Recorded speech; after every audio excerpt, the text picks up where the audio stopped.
तो कैसे हो दोस्तों। आई होप आप सभी की नवरात्रि की पूजा बहुत अच्छे से हुई होगी। तो चलिए आते हैं, आज हम लोग अपने अगले क्लास में देखने वाले हैं। क्या देखेंगे उससे पहले आप लोगों को मेरा बहुत बड़ा एक इंस्ट्रक्शन है कि आप जो भी स्टूडेंट्स इस वीडियो को खोलते हो उस वीडियो को पूरा अंत तक जरूर देखो। अगर आप स्किप करके देख रहे हो तो आपके लिए बिल्कुल बेनिफिशियल नहीं, और जो मैं आपको बोलता हूँ 85-90 प्लस मैं दिलाऊंगा वो आप पे लागू नहीं होगी। ओके, और लिखना बिल्कुल ना भूले, सभी लोग नोटबुक लेके बैठे। चलिए गाइस, हम आते हैं आपके साथ अगली स्लाइड पे। तो आज का हमारा जो लेसन होने वाला है वो है आपका fire him. Fire him it means अग्नि स्तुति। आप लोग बिल्कुल जान रहे हो, स्तुति जो मंत्र उच्चारण जो हम लोग करते हैं उसी को यहाँ पे फायर हिम इट मीन्स अग्नि स्तुति के बारे में यहाँ पे कवि आपको कुछ बताने वाले हैं, जिसमें आप सभी के साथ मैं इसमें समरी डिस्कशन, फिर आपके साथ मैं ऑब्जेक्टिव का भी डिस्कशन करने वाला हूँ। बहुत इंटरेस्टिंग पोयम है। So guys please watch till the last. आप लोग पूरा अंत तक जरूर देखो, अदरवाइज़ आप अगर देख ले रहे हो बीच से ऑब्जेक्टिव तो बस आपके लिए बस समझ लो कि आप नाम का पढ़ रहे हो, अदरवाइज़ पढ़ो तो भी से, नहीं तो आप गेस्ट पेपर उठा के पढ़ सकते हो। तो चलिए गाइस देखते हैं हम लोग फायर हिम के। सबसे पहले हम लोग कवि की बात करते हैं, इनके पोएट की। तो इन पोएट का नाम है, और जो पहली स्लाइड पे है सारे आपके लिए इंपॉर्टेंट बनती है, ये भी चीज़ ध्यान रखेंगे। जो पोएट इनके जो बनते हैं उनका नाम है के.एन. दरुवल्ला। के.एन. दरुवल्ला, इनका जन्म 1937 में होता है। ये शॉर्ट स्टोरी राइटर हैं, ठीक है, अब ध्यान रखेंगे। के.एन. दरुवल्ला जन्म 1937 में होता है और ये शॉर्ट स्टोरी राइटर है। जैसे जैसे मैंने स्लाइड पे लिख रखा लाइन वाइज करके आप भी अपने नोटबुक पे लिखते चलोगे। Next number point 2, recipient of. ये जो थे रेसिपिएंट थे, रिसीवर थे, वो लेने वाले थे। किस चीज़ के लेने वाले थे? तो साहित्य अकादमी अवार्ड मोस्ट इंपॉर्टेंट आपके लिए रहेगा। और कौन से ईयर में साहित्य अकादमी अवार्ड इनको मिले वो भी बहुत ज़्यादा इंपॉर्टेंट होगा, 1984 में। तो साहित्य अकादमी अवार्ड के विनर कौन थे? के.एन. दरुवल्ला। और कॉमनवेल्थ पोइट्री अवार्ड के विनर थे। साहित्य अकादमी अवार्ड इनको 1984 में दिया गया था। थीम ऑफ द पोयम, इस पोयम का विषय क्या है? विषय वस्तु लव, प्यार, डेथ, मृत्यु, डोमिनेशन, प्रांतीय, सिनिसिज्म, निराशावादी, प्लाइट ऑफ ह्यूमन सोसाइटी, मानव की दुर्दशा, मानवीय समाज की दुर्दशा, ये सारे इस पोयम का बहुत ज़्यादा, जिसमें से मैं आपको बोलूँगा यहाँ पे प्लाइट ऑफ ह्यूमन सोसाइटी और सिनिसिज्म और लव, ये तीनों आपको इस पोयम में देखने को मिलेगा। मैं आपको बता दूंगा वैसे क्या क्या। के.एन. दरुवल्ला पुलिस सर्विस में भी रह चुके हैं। हिज इम्पोर्टेंट बुक्स, इनके इम्पोर्टेंट बुक्स हैं जो कि हैं अंडर ओरियन, ऑपरेशन इन अप्रैल और crossing of reverse. I hope आपको ये सारे पॉइंट समझ में आ गई होगी। आपके एग्जाम में ये क्वेश्चन जरूर देखने को मिलेगा। Who is the writer of crossing of rivers, who is the writer of under Orion, who is the writer of operation in April. आपको सभी का ध्यान रखना है, K. N.. Daruwalla.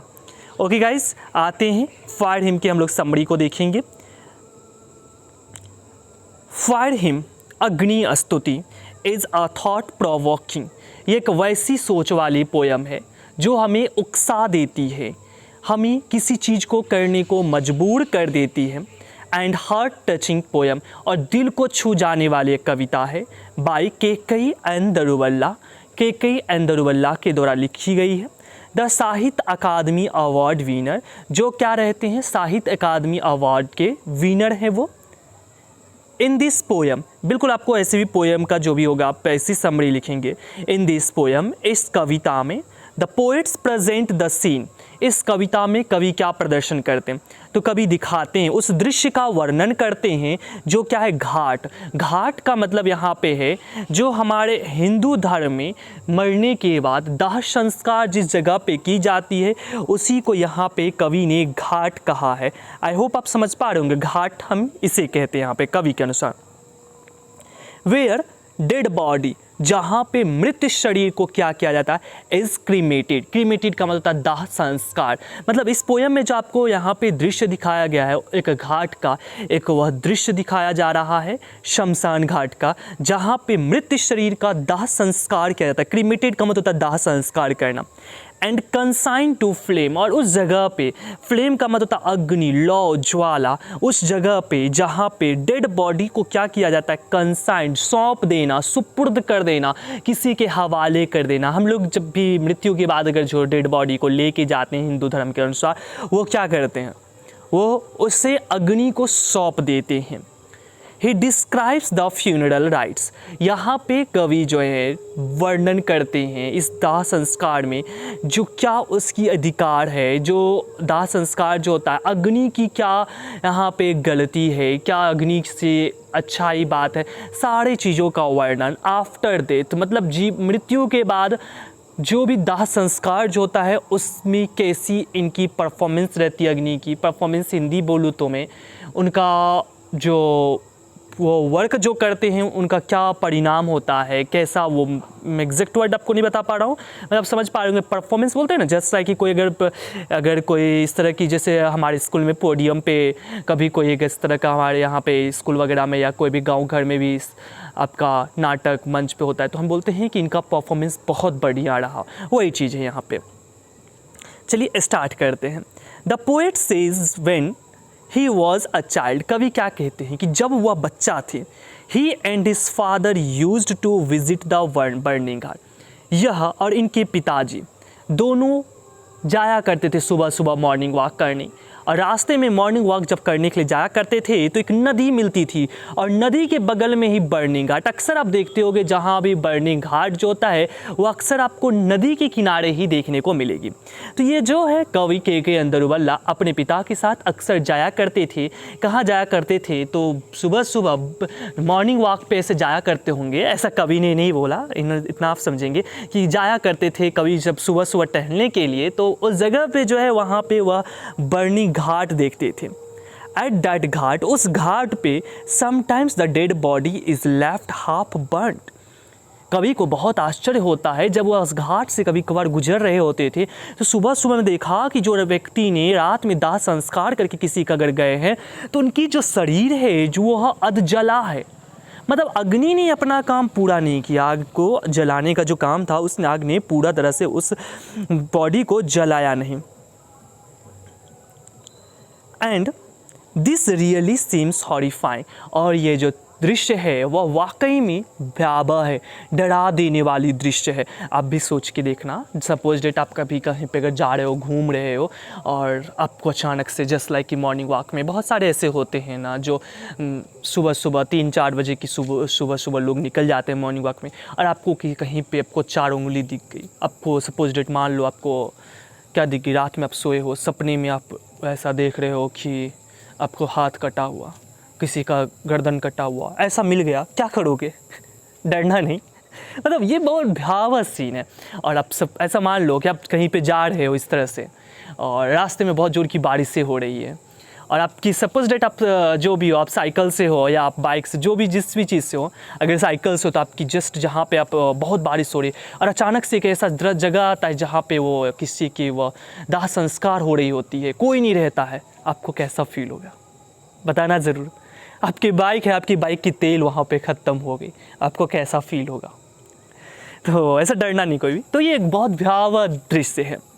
He says that, कवि कहते हैं, fire fails to perform its duty religiously. Religiously it means धार्मिक अनुसार, धर्म के अनुसार जो है कवि कहते हैं आग अपना दायित्व निभाने में असमर्थ हो चुका है। आग का जो दायित्व है वह सही ढंग से नहीं निभा पा रहा है धार्मिक तरीके से। इट मीन्स हिंदू के धर्म के अनुसार अग्नि में सौंपा जाता है जो डेड बॉडी, उसे सही से जलाना चाहिए, वो नहीं जला पा रहा है। इट मीन्स अग्नि जो है अपना दायित्व भूल रहा है। The poets heart is filled up with deep sorrow, कवि का दिल जो है बहुत ही गहरे दुख से भर जाता है। To say that he had to cremate the dead body of his son in the same way. आखिर कवि का दिल ऐसा क्यों भर जाता है? कवि को याद आ जाता है कि कवि ने भी अपने एक बच्चे को, अपने एक बेटे को, एक नए जन्मे हुए बेटे को उन्होंने भी इसी तरह से दाह संस्कार कर दिया था उसका। अब क्यों दाह संस्कार किया, समझना, यहाँ पे चीज़ों को समझना। He says that tower of silence, यहाँ पे कहते कवि जो टावर ऑफ साइलेंस जो था was at 1000 miles away from his place, जो इनका था ये लगभग 1000 मील की दूरी पे थी, मतलब 1 मील इक्वल टू 1.6 किलोमीटर। और समझ सकते हो आप 1000 मील की दूरी पे टावर ऑफ साइलेंस थी।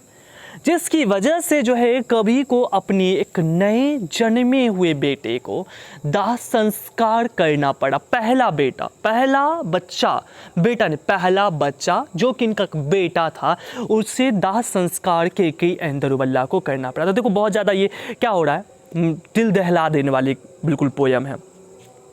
अब आपके मन में आ रहा है सर टावर ऑफ साइलेंस क्या होता है, इसके लिए आपको समझना पड़ेगा, समझना ध्यान से। मैं आपको ले चलता हूँ, 1 मिनट आना, बिल्कुल ये देखो, ये रहा टावर ऑफ साइलेंस। क्या होता है टावर ऑफ साइलेंस, देखते जाओगे।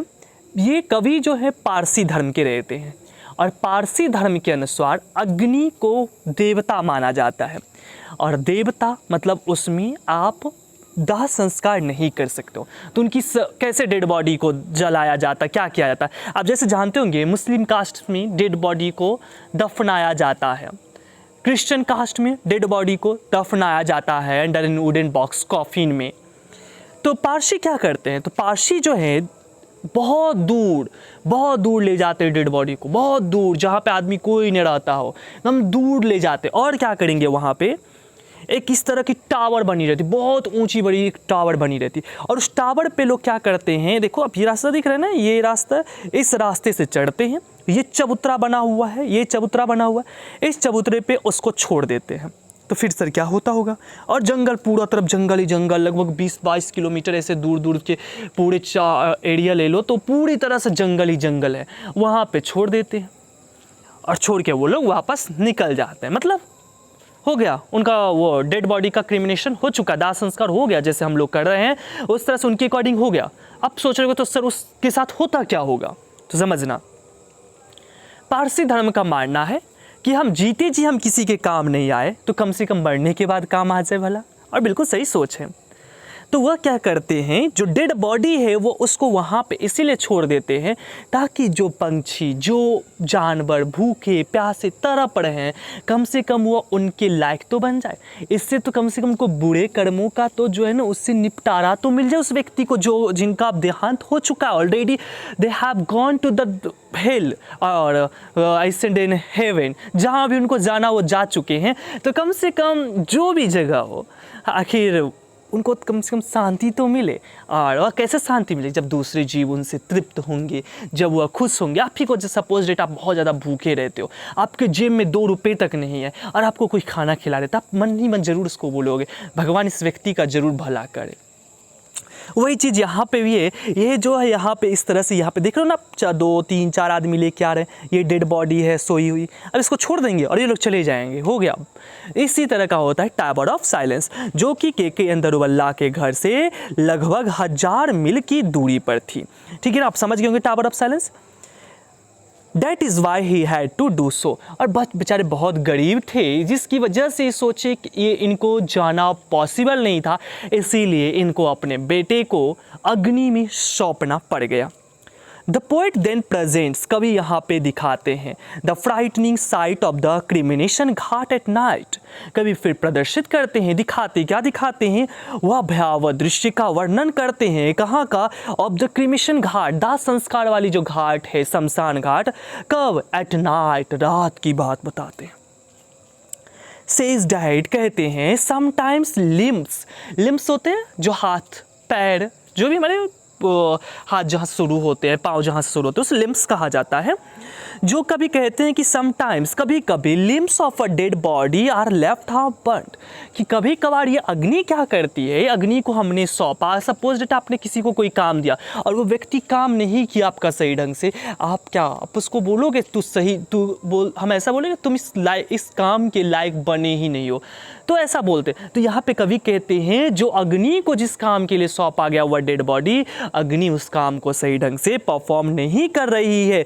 क्यों? क्योंकि वह हाथ पैर को अध जला छोड़ रही है, पूरी तरह से जला नहीं रही है। किसी की उंगली छूटे, किसी के कोई आधा हाथ छूटे, किसी का पाँव छूटे, किसी के पाँव की उंगली छूटे, ऐसे कुछ न कुछ छूटे हुए, और वह दृश्य देख ले अगर कोई रात में, अगर कोई बंदा उस रास्ते से गुजर रहा होगा तो उस पर क्या बीतेगी। ऐसा कवि कहते हैं कि अग्नि तुम गलत कर रहे हो। अगर मान लो तुमने सब कुछ मिटा दिया तो कोई बंदा अगर जा रहा हो, आपको भी ये चीज़ होगा, अक्सर देखते होगे कि आप जहाँ पे रहते हो वहाँ पे आपको इस तरह के जो भी जगह पे रहते हो तो आपको आस पड़ोस की पता होती है, अच्छा बेटा इस जगह पे भूत तो रहता है, संभल के चलना। हाँ, चलते वक्त आप हनुमान चालीसा जो भी आप अंदर होता है आप पढ़ते पढ़ते चलते आते हो।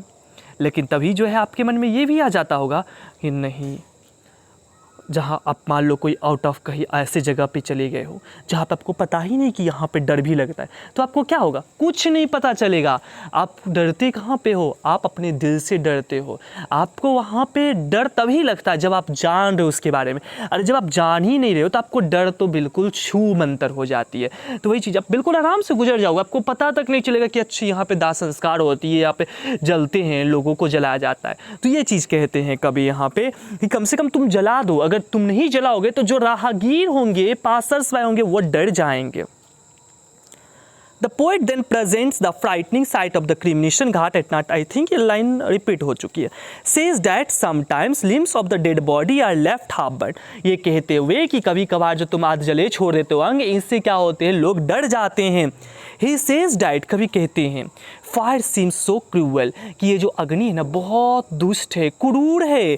That कि पासर्स बाय, जो इसके जो राहगीर होते हैं, पासर्स बाय मीन्स राहगीर, आर फ्राइटेंड, इसे देख के डर जाते हैं। टू सी इट्स रेडनेस, आग की ललाट को।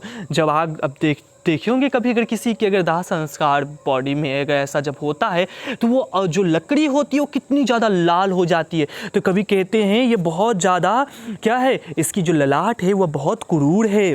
The poet is a Parsi, कवि क्या रहते हैं, कवि का धर्म जो है पारसी रिलीजन रहते हैं। पारसी को इंग्लिश में जोरोस्ट्रियन रिलीजन भी कहते हैं, आप इसे ध्यान रखेंगे। जोरोस्ट्रियन यहाँ पे मैंने मेंशन करना भूल चुका हूँ। तो कवि का धर्म जो रहता है वह पारसी धर्म से बिलोंग करते हैं। It is against Parsi code to consign the dead body to flame, और यह पारसी धर्म के विरोध, पारसी धर्म के खिलाफ है कि डेड बॉडी को अग्नि में सौंपा जाए। आपको समझ में आ रहा होगा कि ये पारसी धर्म के विरुद्ध है, धर्म के खिलाफ है कि डेड बॉडी को आप अग्नि में सुपुर्द कर दो।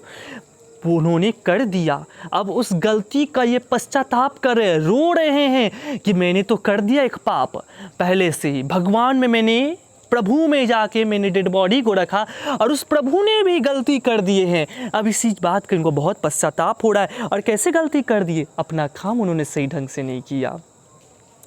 The poet at last says that, कभी अंत में क्या कहते हैं, fire sometimes leaves the dead body half burned, कि कभी कभार आग जो है शरीर को जला तो छोड़ ही देता है। And it seems like does a scene, और ऐसा करते हैं ना तो ये चीज़ें आग की पाप की तरह है। क्यों, उनकी नज़र में आग भगवान है, और भगवान होकर के आप जब गलती कर रहे हो तो आप तो पाप कर रहे हो। आपको किसी ने काम दिया, आपने किया नहीं, आप तो पाप कर रहे हो। It fails to burn the dead body completely, अग्नि असमर्थ है वह क्या करने में, डेड बॉडी को संपूर्ण रूप से जलाने में, पूर्णतः रूप से। And he has satisfaction of freeing fire from the scene of not burning the whole body, और ये कहते हैं कि मुझे सेटिस्फैक्शन, संतुष्टि है, और freeing from fire the scene of not, अब मुझे संतुष्टि तब मिलेगा जब मैं इस अग्नि को पाप करने से बचा लूँ। और वह पाप कैसा, तो ये अग्नि जो है, जो काम जो करता है डेड बॉडी को जलाने का, तो वो जो डेड बॉडी जो जलाने का जो काम करता है, वो जब डेड बॉडी जलती पूरी तरह से तो पाप हो रहा है। और मैं इस संतुष्टि मुझे तभी मिलेगा जब मैं उसे ये पाप करने से मैं बचा लूँगा। He says that, कवि कहते हैं, he has satisfaction, I think एक मिनट, ओके बिल्कुल, ये लाइन रिपीट क्यों हो चुकी है,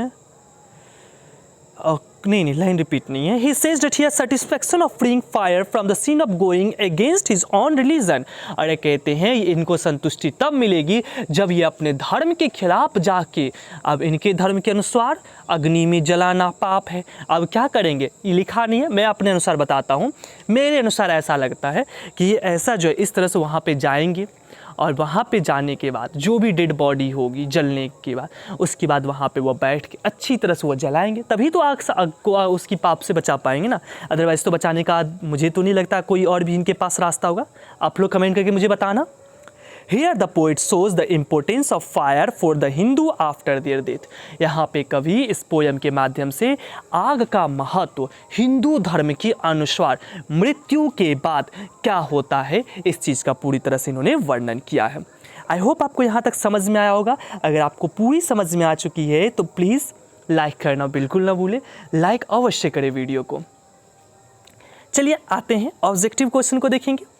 KK and Daruwalla was a dash by religion.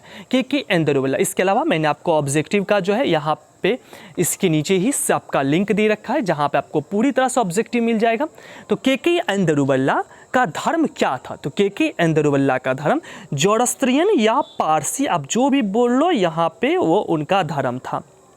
पता है, मैं भी ना अपनी छत पे मैं आपका ये वीडियो कर रहा हूँ, मुझे ना कुछ आवाज़ सुनाई दे रहा है, पता नहीं, मुझे डर लग रहा है। अब मैं जल्दी में ख़त्म करके मैं भागता हूँ।